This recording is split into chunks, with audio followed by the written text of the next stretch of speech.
Le soleil venait de se coucher, et Léo était sur la plage, en train de faire un château de sable. Une brise salée venait de l'eau, et il entendait des mouettes au loin. Le château de sable était de forme circulaire et avait plein de fenêtres qu'il avait faites avec son doigt. Il n'y avait pas de douve, mais au milieu, il avait creusé un lac qu'il avait rempli d'eau.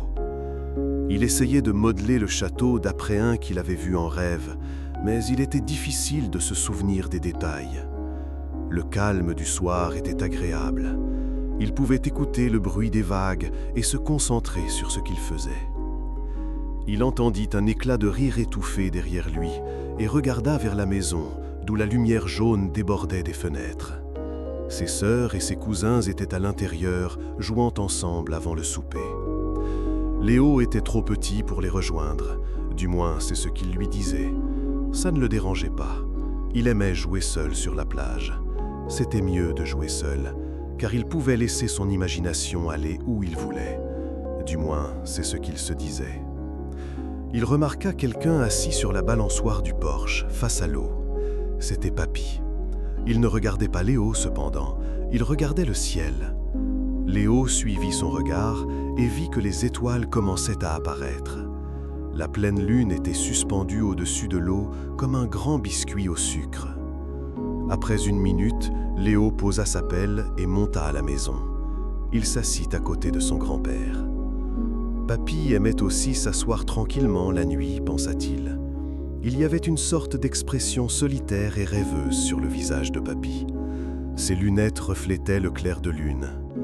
Léo sentit une douce tristesse l'envelopper comme une couverture. Après quelques minutes passées ensemble en silence, Papy parla. « Léo, te demandes-tu parfois d'où vient la lune quand elle se lève ?» Léo réfléchit un instant. « Je me le demande maintenant, dit-il. »« Quand j'avais ton âge, dit Papy, je me le demandais. Je regardais la lune se lever au-dessus de l'eau et je souhaitais pouvoir monter sur un navire et naviguer jusqu'au bout du monde. Alors je découvrirais d'où vient la lune. Ce souhait était comme un aimant en moi, je le sentais toujours me tirer. « Y es-tu allé ?» demanda Léo, levant les yeux vers Papy. Pour la première fois, Papy baissa les yeux vers Léo, le regardant à travers ses lunettes. Son visage ridé, pensa Léo, ressemblait à une carte. Il resta silencieux un moment, comme s'il prenait une décision. « Oui, dit-il enfin, un jour j'y suis allé. Et as-tu trouvé d'où vient la lune ? Oui, je l'ai fait. Raconte-moi l'histoire, dit Léo, se rapprochant de Papy. Papy lui passa un bras autour de l'épaule.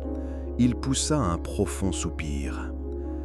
Eh bien, j'ai continué à me demander et à souhaiter, et ce souhait n'a cessé de me tirer et de me tirer jusqu'à ce qu'un jour, quand j'ai été assez grand, j'ai construit un petit navire et j'ai pris le large. « Étais-tu excité ?» demanda Léo, qui devenait lui-même très excité. « Excité et triste, dit Papy, surtout excité. Pourquoi étais-tu triste ? » « Parce qu'un autre souhait me tirait maintenant aussi, répondit Papy. Un souhait qui me ramenait à la maison, même pendant que je naviguais au loin. Quel était ce souhait ? Élodie, dit Papy avec un sourire. Pardon, ta grand-mère. Je lui avais promis de revenir la voir et de l'épouser. Et je ne fais jamais une promesse que je ne peux pas tenir. Du moins, c'est ce que je me disais. Ce regard triste revint sur son visage, et il sembla perdu dans ses pensées un moment. « Alors, qu'est-ce qui s'est passé ?»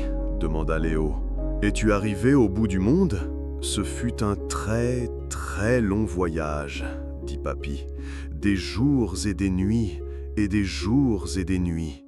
Finalement, une nuit, quand les étoiles brillaient, j'ai vu quelque chose scintiller sur l'eau devant moi.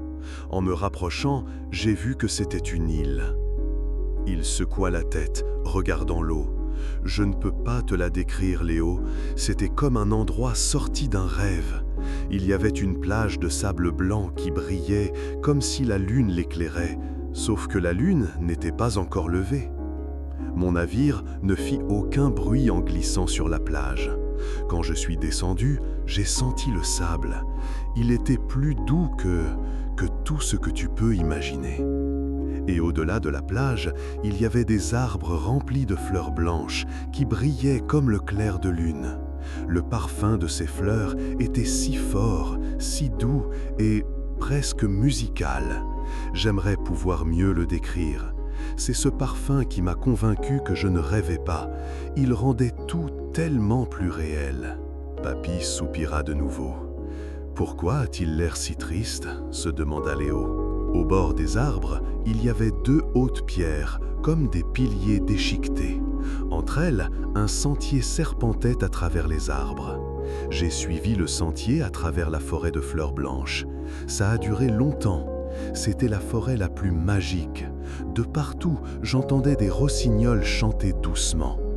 Il y avait des champignons qui poussaient sur le sol, de gros champignons qui brillaient de toutes les nuances de bleu pâle, de vert et de violet.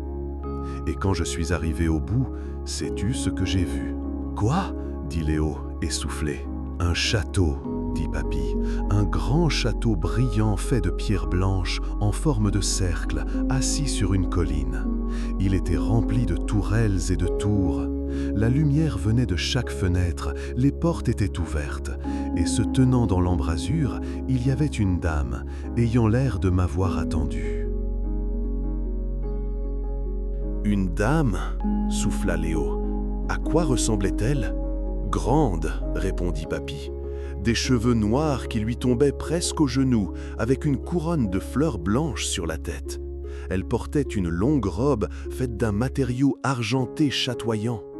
Et ses yeux étaient comme de petites poches de ciel nocturne, si profonds qu'on pouvait s'y perdre. Elle s'est présentée à moi comme la gardienne de la lune. Vivait-elle seule sur cette île ? Toute seule, sauf pour les rossignols qui venaient lui coiffer les cheveux chaque matin, et les loups qui chantaient pour elle chaque fois que la lune était pleine, et les araignées qui tissaient le matériau de ses vêtements. Elle devait être seule, remarqua Léo. Il connaissait un peu la solitude. Elle était seule, dit Papy, mais elle m'a dit qu'elle m'avait attendu. Les étoiles lui avaient dit qu'elle ne serait pas seule pour toujours. Quelqu'un viendrait pour être son compagnon et il deviendrait immortel comme elle et vivrait avec elle pour toujours. Les étoiles lui ont dit ? Oh oui, elle écoutait les étoiles et leur faisait confiance. Elle disait que les nuits claires, elle pouvait les entendre chanter. Parfois, quand j'étais avec elle et que nous étions très calmes, je pouvais les entendre aussi. Alors, es-tu resté avec elle ? Pendant un certain temps, dit Papy, elle m'a montré toute l'île, les marais où chantaient les merles, le champ de fleurs roses lumineuses plein de papillons, les montagnes où les cascades dansaient. Elle m'a montré le château aussi. C'était un château étrange. De l'extérieur, il semblait petit. Il ne vous faudrait qu'une minute pour en faire le tour. Mais à l'intérieur, il était immense, rempli de couloirs et de grandes pièces et de cours avec des jardins. Je n'ai jamais vu le même endroit 2 fois dans ce château, comme si les choses bougeaient constamment. Seule la gardienne de la lune semblait toujours s'y retrouver. Tout était merveilleux. Mais le meilleur de tout, c'est quand elle m'a montré le lever de lune. Les yeux de Papy brillaient d'excitation. Au centre du château, il y avait un grand lac rond. Du bord de ce lac, on pouvait voir le château l'entourer comme un anneau, bien plus grand qu'il n'y paraissait de l'extérieur. L'eau était si calme que les étoiles se reflétaient parfaitement à sa surface. Léo leva les yeux vers les étoiles. Faisait-il jour là-bas ? Elle m'a dit que l'île était à de nombreux kilomètres au-delà de l'endroit où le soleil se levait, dit Papy. Chaque matin, elle voyait le soleil se lever à l'ouest et il faisait jour pendant un court instant. Mais bientôt, le soleil disparaissait en voyageant au-dessus du monde. Donc pour elle, c'était toujours la nuit. Et où se levait la lune ? Directement du centre du lac. La première fois que je l'ai vue, elle m'a coupé le souffle. Nous étions debout au bord du lac, la gardienne de la lune et moi, et très lentement, le lac commença à briller d'une lumière profonde et cachée. Elle devint de plus en plus brillante, jusqu'à ce que je voie la lune monter sous l'eau. Alors, la gardienne de la lune tendit les bras et commença à chanter. J'aimerais que tu puisses entendre cette chanson, je ne peux pas la décrire.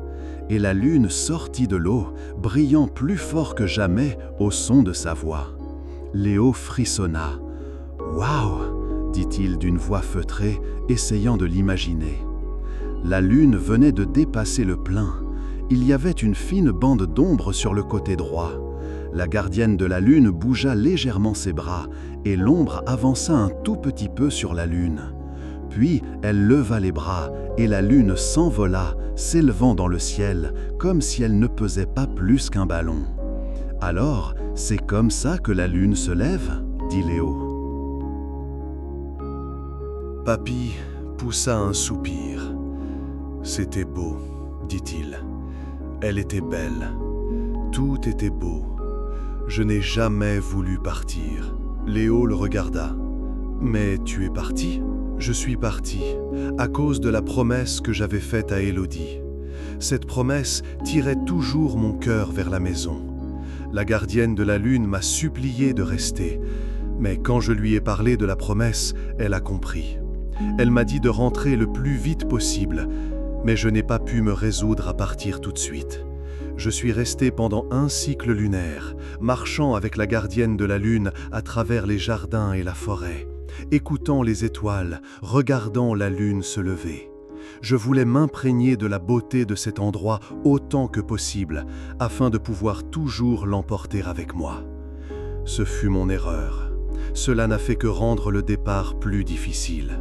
La brise était tombée, et le rivage était complètement immobile, sauf pour le clapotis rythmique des vagues sur le sable. Papy continua. La gardienne de la lune m'a accompagné jusqu'à la plage où se trouvait mon navire. Elle m'a dit au revoir sur le sable blanc.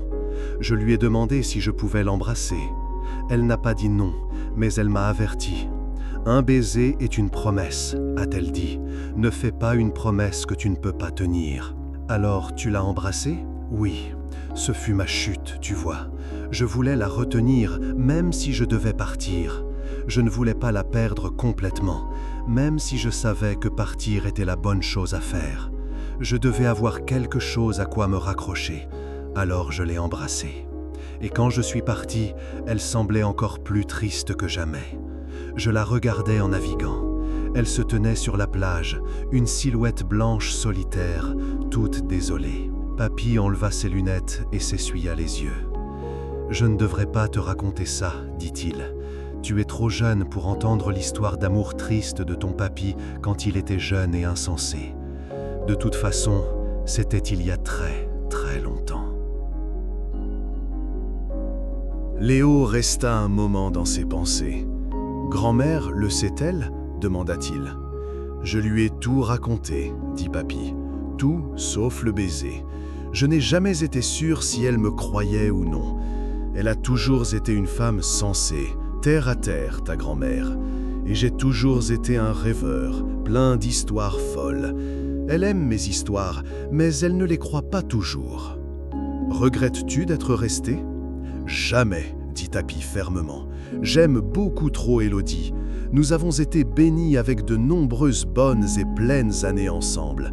Et nos enfants et nos petits-enfants, je ne te donnerai pas. Il frotta affectueusement les cheveux de Léo. Mais je pense à elle parfois. Je ne peux jamais l'oublier. Parfois, quand la lune se lève, je peux presque entendre sa voix chantant la lune dans le ciel. C'est comme s'il y avait un petit morceau d'elle toujours en moi, me tirant de l'autre côté de la mer. Et je me demande si elle est encore plus seule qu'avant. Les deux s'assirent en silence un moment, écoutant le rythme régulier des vagues sur le rivage et regardant la lune. Léo pensa que le reflet de la lune sur l'eau ressemblait à un grand chemin argenté menant à travers l'océan. Une voix de l'intérieur interrompit ses pensées. « Gabriel, où es-tu ? Le dîner est prêt !»« J'arrive, Élodie !» cria Papy. Il se leva et frappa une main sur l'épaule de Léo. « Assez de pensées tristes, dit-il. Allons déguster le hachis parmentier de ta grand-mère en famille. » L'odeur venant de l'intérieur fit saliver Léo, mais il resta sur la balançoire du porche quelques minutes de plus après que Papy fut entré dans la maison. Une brise marine se leva de nouveau, lui caressant le visage, et un instant, il crut sentir des fleurs blanches. Il regarda le clair de lune sur l'eau et écoutait les étoiles, se demandant et souhaitant.